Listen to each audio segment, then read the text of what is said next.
Bienvenido a Observatorio Cultural, yo soy Enel Pérez, esto es TV UNAM. Estamos en la Biblioteca Nacional hablando de bienes comunes, 150 años de la Biblioteca Nacional a través de 150 objetos, un libro que conmemora, Hilda, esta historia de 150 años alrededor del libro, pero no solo del libro, sino de otras formas de transmisión del conocimiento. Me acompañan Hilda Domínguez, editora de este libro y también jefa del Departamento Editorial del Instituto de Investigaciones Bibliográficas. Bienvenida, Hilda, muchas gracias. Nos acompaña también Sonia Salazar, ella es académica de la Biblioteca Nacional y especialista en todas las colecciones especiales, los catálogos de la Biblioteca Nacional, libros en braille y otros aspectos que nos vas a platicar de la Biblioteca Nacional. Gracias, Sonia, por estar con nosotros. Y nos acompaña también el Fisgón, conocido así, pero que se llama en realidad Rafael Barajas, caricaturista y especialista, por supuesto, en toda la historia narrativa de este país. Así que muchas gracias también por estar con nosotros. Hilda, quisiera empezar por preguntarte cuál es el objetivo y la intención de conmemorar a la Biblioteca Nacional con un libro que hable sobre los libros. Bueno, yo creo que en primer lugar apelaría al título de nuestro libro, que es Bienes Comunes. Es un homenaje a un recinto majestuoso en el que estamos. No solo es un edificio monumental, también es la historia de los objetos que seleccionó una comunidad muy apasionada, que en muchos casos tiene décadas trabajando aquí, y que eligió objetos que representan la historia de la Biblioteca Nacional de México. Se llama Bienes Comunes porque es un apel a un tesoro que compartimos como mexicanos, ¿no? Aquí se resguarda la memoria escrita de México y con Bienes Comunes queremos decir que esto es un bien de todos. Entonces, una de las misiones de este libro es dar a conocer lo que tenemos en la Biblioteca Nacional para que la gente venga y pueda beneficiarse del conocimiento y de lo que puede conocer con los acervos maravillosos de aquí y con las experiencias que están relatadas por medio de estos objetos. Claro, Sonia, cuando decimos Biblioteca Nacional o Hemeroteca Nacional, nos referimos a un mundo gigantesco que no solo tiene que ver con el libro o con los periódicos o con las publicaciones periódicas, sino que tiene que ver con usuarios, con formas de catalogación, con salas de lectura, con patrimonio artístico, con conservación, con preservación, con divulgación de la memoria bibliográfica. ¿Cuáles son las áreas de la biblioteca y cuál es tu especialidad? Cuéntanos, ¿cuál es tu participación en el libro y en la biblioteca? Sí, bueno, soy bibliotecaria y generalmente de la biblioteca se refiere mucho a la cuestión impresa, pero una vez que va uno a la biblioteca puede encontrar una variedad de materiales. Aquí tenemos 6 salas especiales donde se ubican este tipo de materiales. Por ejemplo, está la videoteca, está la sala de materiales didácticos, la fonoteca, el tiflológico, la sala de bibliografía y la mapoteca. Entonces puede el usuario encontrar una variedad de materiales y bueno, también hablar del trabajo que se hace hacia adentro a veces es importante también porque los bibliotecarios no nada más también nos enfocamos a la cuestión de servicio, de la imagen, sino también a la organización de estos materiales para facilitar su acceso a los usuarios. Entonces, ojalá, ¿no? Los usuarios, una vez adentrándose en la biblioteca, se sientan motivados porque hay otra variedad de materiales, por ejemplo los videos, la cuestión de música. Está la fonoteca, que tiene tanto música impresa como música de audio. Entonces también no nada más la Biblioteca Nacional tiene la función y la responsabilidad de resguardar o de conservar el patrimonio escrito, sino también este otro tipo de material que forma parte ya en el universo del patrimonio cultural, pero que también es como la música impresa, las partituras o los libros en braille.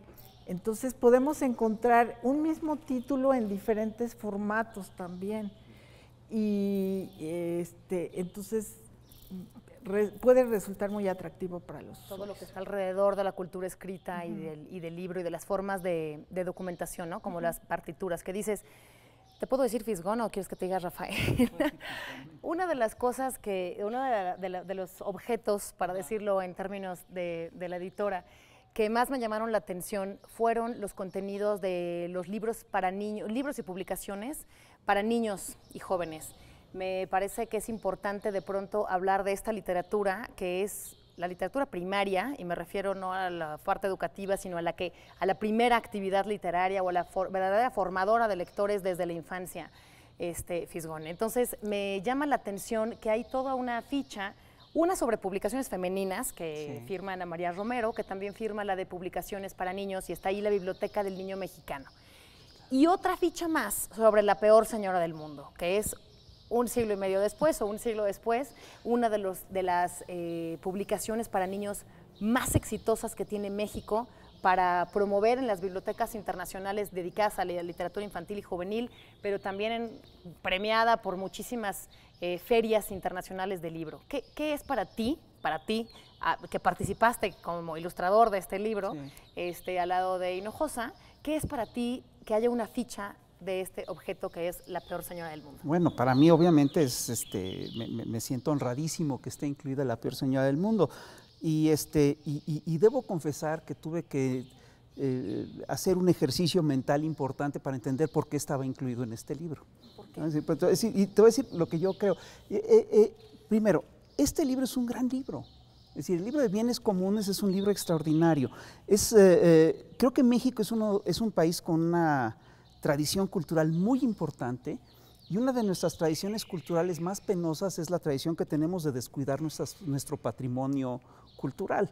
Entonces, en México hemos destruido mucho de nuestro acervo cultural. Lo puedes ver incluso en el primer cuadro de la ciudad. Guillermo Tovar y de Teresa hizo un libro fantástico sobre el patrimonio perdido, el patrimonio arquitectónico perdido del centro colonial, y es inmenso, queda mucho pues, pero lo que se perdió también fue muy importante. Solo los archivos documentales, Sí, ¿no? exacto, sí, pero también muchos de esos archivos documentales se han perdido. Entonces, a mí me parece fantástico de entrada que, primero, que hay una institución como la Biblioteca Nacional de México que se dedique a recuperar parte de esa memoria histórica. Eso me parece muy importante. Me parece además muy importante que la gente que está dedicada además a respaldar esta memoria no solamente se ha vuelto muy profesional, sino porque tú ves cómo están armados los archivos y cómo están armados los acervos, y están muy bien montados, sino que también se divierte con el material, porque es un libro muy, muy juguetón, es un libro muy lúdico. Completamente. Es decir, tú revisas los materiales y te das cuenta de que la gente primero, de que los acervos que tenemos aquí reunidos son complejos, son diversos, son variados, y sobre todo que son campos de investigación fantásticos. Desde luego. Entonces, a mí me parece increíble, primero, que hayan hecho este libro en el cual se incluye desde el personal, que es parte de los tesoros de esta biblioteca, ¿no? hasta piezas increíbles como una edición veneciana de la Divina Comedia del Dante ilustrada, que es fantástica, ¿no? Y me parece que tiene además… O la Ilíada de Bonifaz Nuño, ¿no? Sí, claro, ¿no? Tienes un especial. montón de cosas, ¿no? que son increíbles. Además, es como un banquete diverso. Los chinos dicen que los buenos banquetes son los que tienen como 50 platillos, ¿no? Y aquí tienes como 150 platillos, es un montón de cositas que vas degustando poco a poco y te vas divirtiendo. Y además tuvieron el acierto, es un acierto muy importante en términos de edición, de que cada texto te remite a otras fichas, ¿no? Entonces lo puedes leer un poco como La Rayuela de Cortázar. O como las galerías hexagonales de Borges, ¿no? Así es. Entonces, es un libro, digamos, como para paladearlo, ¿no? Es decir, y te encuentras además con cosas increíbles, desde el escritorio de Vigil hasta un texto inédito del arquitecto Tres Guerras contra los poetones, una sátira contra los poetones, que es fantástico. Entonces, yo creo que cada ficha, cada entrada podría… es motivo de un estudio complejo, de un motivo interesante. Hasta cuando te hablan del carrito que lleva los libros en la biblioteca, eso es motivo también de un estudio. Y yo creo que, te digo, me encantó que venían desde los carteles, que te des cuenta que aquí se conservan, desde los carteles que convocan a concursos de poesía en el siglo XVII, hasta los pepines. Sí, ¿no? O carteles de películas mexicanas. Sí, claro, carteles de películas mexicanas, pero también hay un acervo importante de cómics, de historietas, de pepines, lo cual a mí me parece fantástico, ¿no? Y yo creo que por eso está, entre otras cosas, La Peor Señora del Mundo aquí, porque La Peor Señora del Mundo yo creo que fue clave, forma parte, es un objeto importante de un fenómeno de lectura que se tiene que dar en México. En México nos quejamos mucho de que no somos un país de lectores y que queremos ser un país de lectores. Sin embargo, se han hecho muy pocos esfuerzos por impulsar la lectura en los niños. Así es. La primera, es decir, sí hubo intentos en el siglo XIX, se hicieron varias revistas, se hicieron varias publicaciones, Posada ilustró colecciones, Vanegas Arroyo hizo cuadernillos, etcétera, pero nunca se había hecho digamos, y hay una cosa que es importante mencionar, es decir, sin lugar a dudas, ha habido muy buenos libros de texto desde tiempos de Vasconcelos. Sí. Sin embargo, no se impulsaba la literatura infantil de manera sistemática. Yo creo que la primera generación en la que se impulsa la literatura infantil es la generación en la que están escritores como Juan Villoro, como Francisco Hinojosa, y ocurrió una cosa increíble, porque fue no había la tradición de hacer literatura infantil en México, y le piden a Juan Villoro, le piden a Francisco Hinojosa que haga libros para niños, y hacen libros fantásticos para niños. Claro, de lo cual vamos a platicar ahora que regresemos, nos vamos a ir a un corte brevemente y regresamos para hablar todavía de este tema de literatura infantil y de otros temas que tienen que ver con la intención de comunicarle a diferentes lectores todos los objetos que están alrededor de esta fantástica Biblioteca Nacional. Así que no se vaya, estamos hablando de bienes comunes, 150 años de la Biblioteca Nacional de México en 150 objetos. Volvemos en un corte rapidísimo, no se vaya.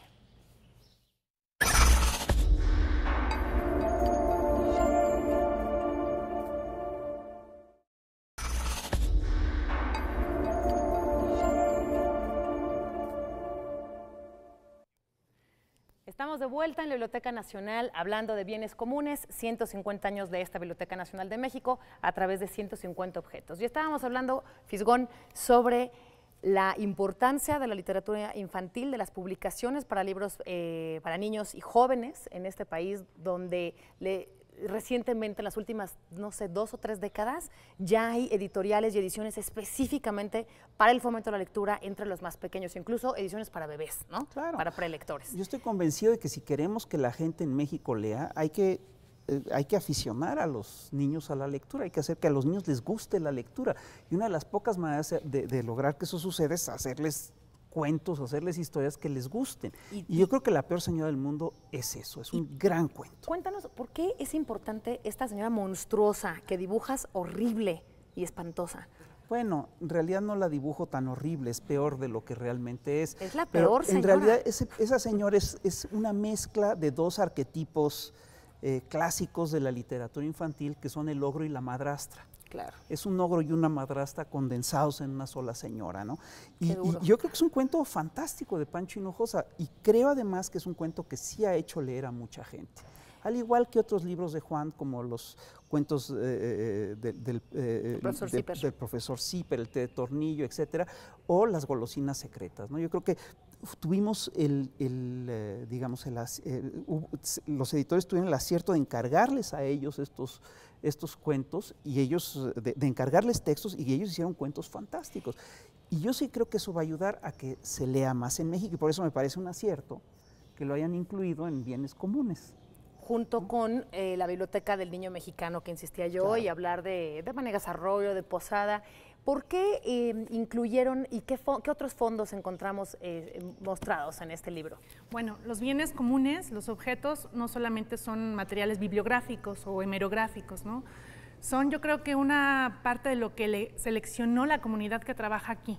Entonces, ¿lo seleccionó? Sí, claro. Entonces la invitación fue que escogieran aquello que puede representar más fácilmente 150 años de historia de la biblioteca. Y entonces tenemos desde, por ejemplo, esta pirámide maravillosa, que es una escultura, una pirámide invertida que se posa sobre un planeta, ¿no? El túnel del tiempo. El túnel del tiempo que vincula los 2 edificios, el fondo reservado con el fondo contemporáneo, el lápiz, el carrito.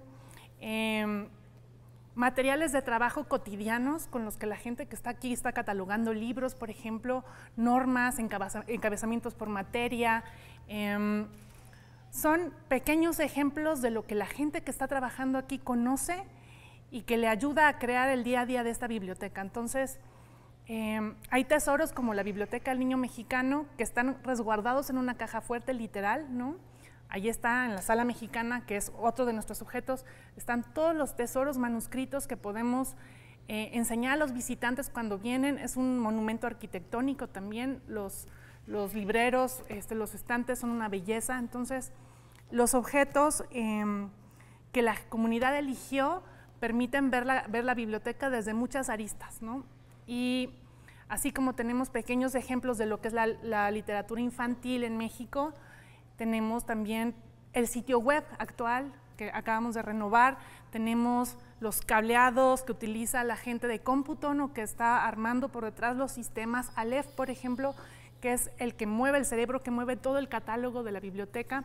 Que es de acceso libre. Es de acceso libre, sí, y también los testimonios de personas que trabajan aquí y que pueden compartir su quehacer muy, muy apasionado. Entonces, es una experiencia que va desde estabilizar un periódico, que es un material fugaz, que se ha preservado por siglos para que los lectores puedan acceder a él, y lo que implica estabilizar para el lenguaje un bibliográfico, que quiere decir estabilizarlo en materia de conservación. Claro, entonces ¿no? tenemos, por ejemplo, el equipo de restauración y de conservación que vigiló que todos los materiales estuvieran óptimos para ser fotografiados y presentados, ¿no? De una manera pues muy bonita y que subraya los detalles. Claro, Sonia, nos contabas hace un momento que la Biblioteca Nacional, cuando decimos hemeroteca y biblioteca, casi siempre pensamos en libros y en publicaciones periódicas, pero hay un universo alrededor que no son libros ni periódicos. ¿Qué son? Diferentes formatos, hay video, hay cuestiones de imagen, de música, de sonido, están los libros en braille para el tiflológico, para este tipo de usuarios. Libros de braille. ¿Quiénes son los usuarios y cómo vienen, cómo saben? Bueno, la universidad además tiene un programa universitario del cual también la biblioteca forma parte, de personas con discapacidad. La UNAM sí tiene un programa de apoyo a este tipo de usuarios y de estudiantes, incluso les proporciona un servicio de vial, o sea, ellos pueden llamar y viene una camioneta por ellos y los lleva ya sea al metro, si van a alguna facultad, algo así. Entonces, también se tiene esta sala que es una de las más antiguas, el Tiflológico, junto con la sala de bibliografía. El Tiflológico se fundó en 1959 por el doctor Solórzano, y en esta idea, por ejemplo, yo llegué a leer que su proyecto, él tenía la idea de que un invidente no estuviera destinado nada más a subirse a los camiones y tocar, ¿no? Sino que tuviera como otro proyecto de vida. ¿Y cómo se podía lograr esto? Pues apoyándolos con este tipo de materiales. La sala incluso cuando inició fue principalmente con muchas donaciones, por ejemplo de esta organización 11 recibe muchos materiales, pero actualmente se publica, Aguascalientes hace poco sacó una edición en braille precisamente de La Peor Señora del Mundo, y viene no nada más también en braille, sino también viene impresa, y hay también materiales para usuarios con visión baja, es decir, la tipografía es un poco más grande para que ellos tengan, sí, más se les facilite su lectura, que también nosotros a veces mismos vemos un libro y vemos el tipo chiquito y dice uno, está muy chiquito, hay letra también un poquito, pues hay material para personas con debilidad visual.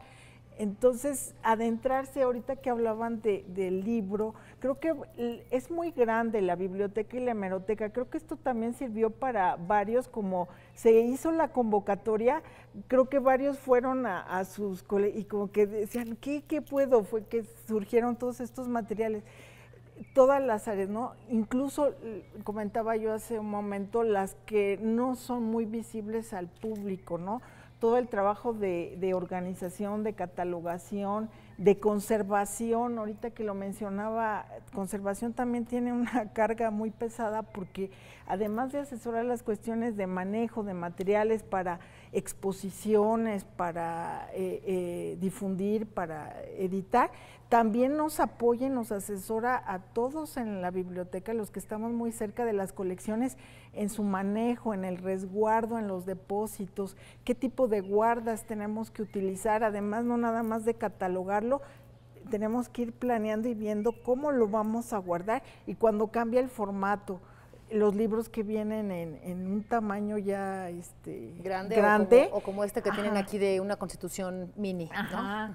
O los videocassettes, los cassettes.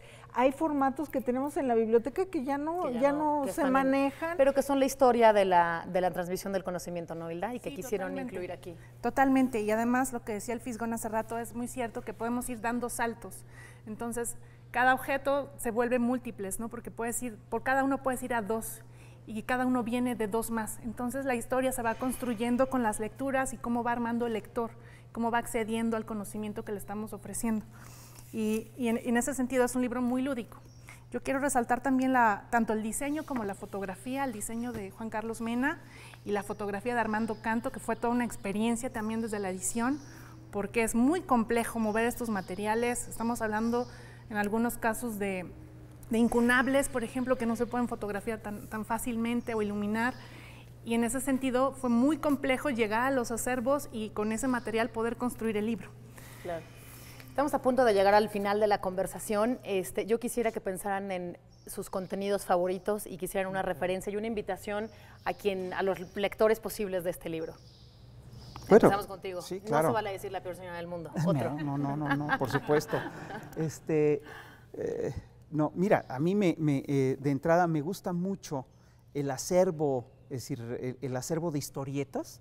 Claro. Y hay uno que se me hace fantástico, que es el acervo de suplementos culturales, donde hay una riqueza cultural impresionante, porque una parte muy importante de la cultura mexicana se dio sobre todo en las revistas literarias, en los suplementos culturales y no en los libros. Entonces, claro, que se preserve esto aquí me parece fantástico. Así que esa sería tu recomendación. Así Sonia, es. La tuya.